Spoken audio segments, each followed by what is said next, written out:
Y'all ready to film this video? Chicky? You ready for this? Enjoy the summer ambiance. My kids mowing. Hey, it's Doris with Aldi Books, and I'm here to do belated Friday reads because it's Sunday, but I want to stay with the swing of the Friday reads-ish this month, or this summer actually, as much as I can. So here I am, diving right into the books I've finished so far since I last checked in last Friday. So I finished Finding Manana, a memoir of a Cuban exodus by Mirta Ojito, who is a Pulitzer Prize winning journalist. So this is her memoir of her childhood leading up to the Mariel boat lift from Cuba in the 1980s. And I am finding, like, this was really good. I learned so much and really engaged with her, especially in the second half of the book when she actually had to leave Cuba suddenly. I mean, that was rather heart-wrenching. But yeah, very insightful as to what that would be like and how your life would progress after just leaving everything and everyone behind like that. And even worrying about it for years leading up to the actual event and seeing other people that you love just suddenly leave and never see them again. Very impactful. But what I'm finding is that, you know, reading histories of different countries and with my January project every year, I'm learning that, like, it's important to read an overarching book, but I'd rather read like a shortened, abbreviated version of that. I find that these books that focus on specific time periods do a lot more for me. I retain them and I get more out of what was going on at the time by reading these abbreviated, well, not abbreviated, but like they're more focused, but just for a briefer period of time. So this one was focusing on the 70s leading up to the Mariel boat lift in 1980, and the other one that I read that I really got a lot out of was Cuba Libre, which was the Castro's revolutionary years. So yeah, really enjoyed that, got a lot out of it. And then on my Memphis trip, I listened to The Language of Butterflies, How Thieves, Hoarders, Scientists, and Other Obsessives Unlocked the Secrets of the World's Favorite Insect by Wendy Williams. So I talked about this quite a bit in my last vlog, June vlog number 3 to Memphis. And this was an excellent audiobook, really easy to listen to in the car. And this is like so in depth on not just the butterfly itself, the mechanics of the butterfly and ecology of the butterfly, but the people that have been obsessed with the butterfly, myself included. I just could see myself in these pages. But she talks a lot about Mariel, not Mariel, that's a Cuban book, just a second. The Maria Sibylla that I read a couple months ago. She talks about this author quite a bit and just added to my love of her. And Humboldt, Darwin, obviously, Wallace, just so many of the big names in naturalist history. And then the second half of the book, she focuses a lot on the monarch, and I just learned so much. Like, I learned so much in this book. I had no clue there was so much to learn about butterflies. And then, well, there's also others like the blues, really unique behaviors in the butterfly world. But then the end, her epilogue was just delightful. I was so inspired because she talks about being 70 and all the things she's done in her life. She's had so many fabulous adventures and things she's written about, and just really impressive career. And then she says, but still, at the age of 70, I could be in awe and wonder of this tiny creature. And I was just, because that's on my bucket list. She said that because she finally did the pilgrimage, I call it a pilgrimage, to see the monarchs overwintering in Mexico. And she said, just that sense of awe and wonder, and still at 70, I could feel that after all the things I've done. And I was just right here, all the feels. So I highly recommend that book. Currently, I am still reading The Heartbeat of Trees, Embracing Our Ancient Bond with Forest and Nature by Peter Wohlleben. This is a German author, so this is translated, and he wrote The Hidden Life of Trees, which did the rounds on BookTube when I first got on, so like 4 or 5 years ago. And kind of at the time, somewhat of a revolutionary science in botany, with the discovery of trees communicating in the soil via their roots and the fungal network. So this book is focusing on just like all these little snapshots of such interesting factoids about trees and our interaction with them. So it's kind of focusing on how we and the trees communicate. So he focuses on all 6 of our senses, and then gets into auras and things. Like, it's fascinating. So I'm hoping to finish this in the next day or two. And again, I wanted to give a shout out to Greystone Press for sending me this, as well as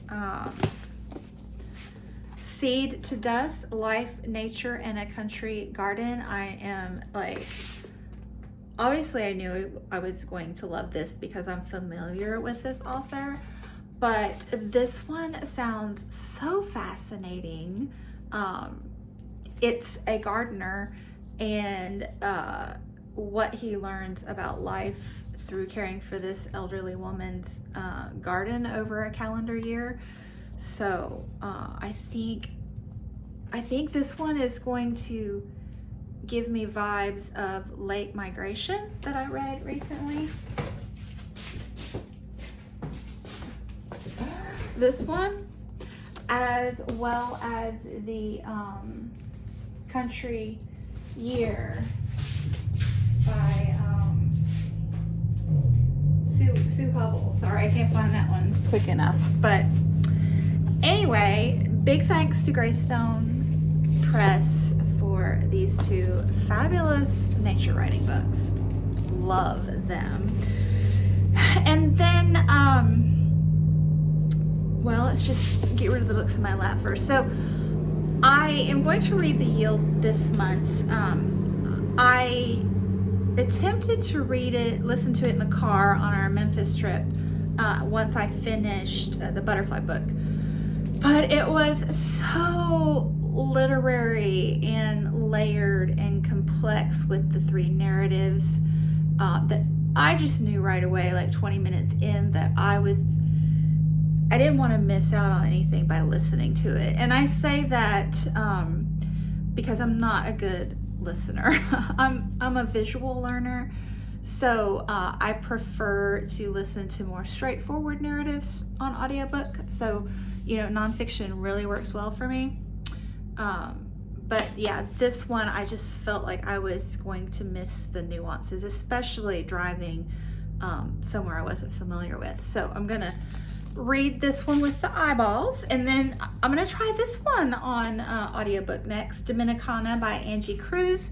I'm reading this one for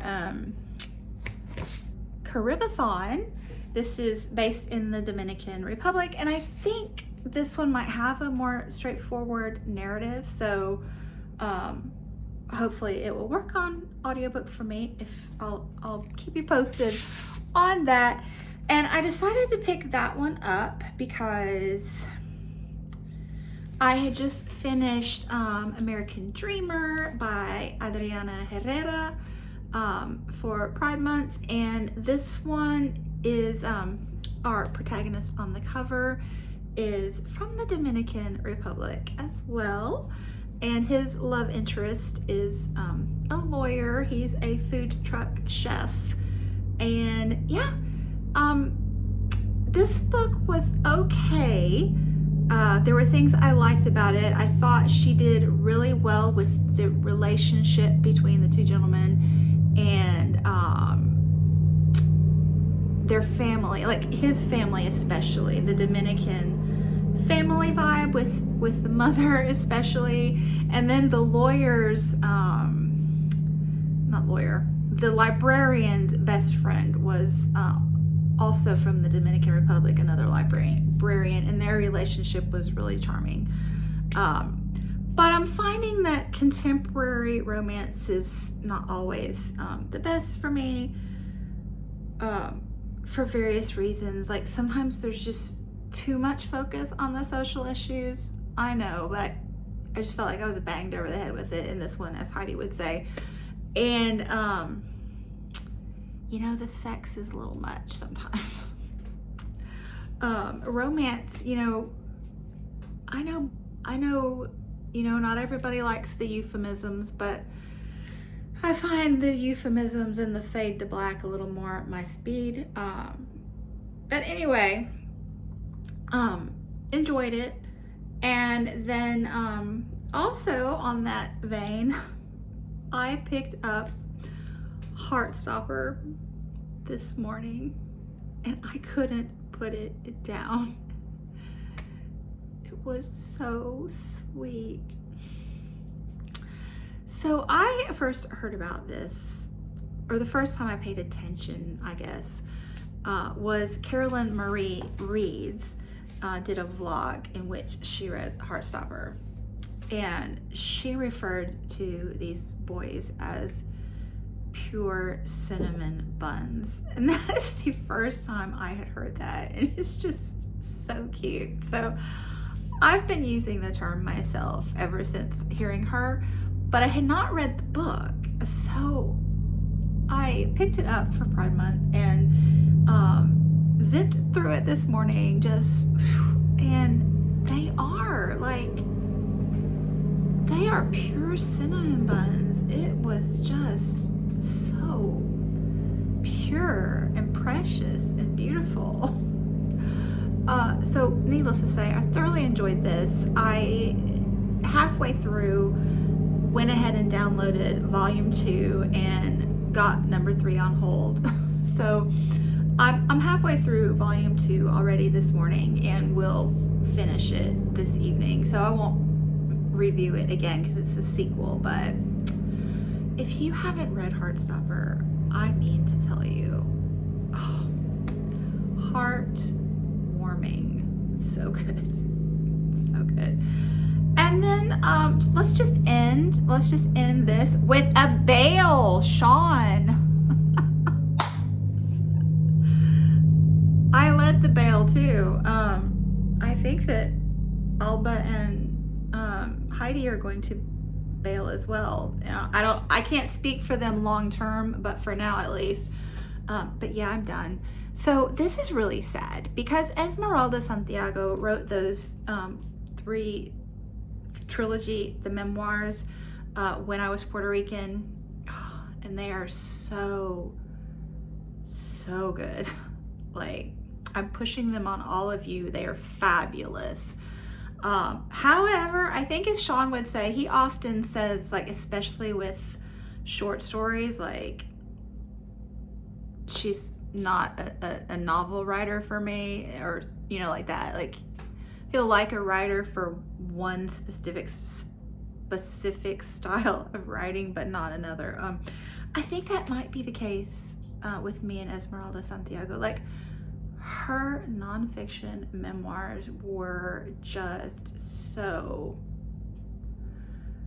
like, her use of language and the nuances and her insights into her own life and the world around her were just next level amazing. And so when I went to read Conquistadora, I had such high expectations, and this did not meet them. It's historical fiction, and the historical fiction part, the settlement of Cuba by the colonialists, was interesting. Like, her atmosphere and history, that was interesting. And I think I would like to read her nonfiction of that. But back on the sex topic, she's a little obsessed. And, if you like that kind of thing, this might be the book for you. But this might be a spoiler. So if you want to read this book and you don't want spoilers, go ahead and turn it off now. But I just have to tell somebody about this. So she starts off with the two girls who are, young girls, early teens, tweens, I don't remember, pretty young, best friends. This happens a lot in novels with young girls, discovering their sexual feelings with each other. And that was fine, okay? But then she progresses to the guys who are brothers, twin brothers. They're twins, they're brothers. And they discover their sexual awakening with each other as well. So that was a little bit awkward for me, but also the fact that she had two sets of that happening was a little bit much, in my opinion. But then she had the brothers fall in love with one of the girls, the, main character, obviously. One of them married her, and they both had sex with her. And she knew it. She knew they were both doing it. They didn't talk about it. They just pretended they were each other. But they all knew what was going on. And then there's the foreman. There's the foreman on the plantation. And you could just see the sexual tension starting to develop with him as well. And he didn't have a moral compass. And I was just like, really? It was just too much for me, okay? It was just too much. So I led the bail charge on that one because I need a little more plot, sex is not the plot that I generally go for, at least make it a little more complex. I don't know. I better shut up before I get in trouble here. But anyway, thanks so much for watching, and I'll be back soon. Bye.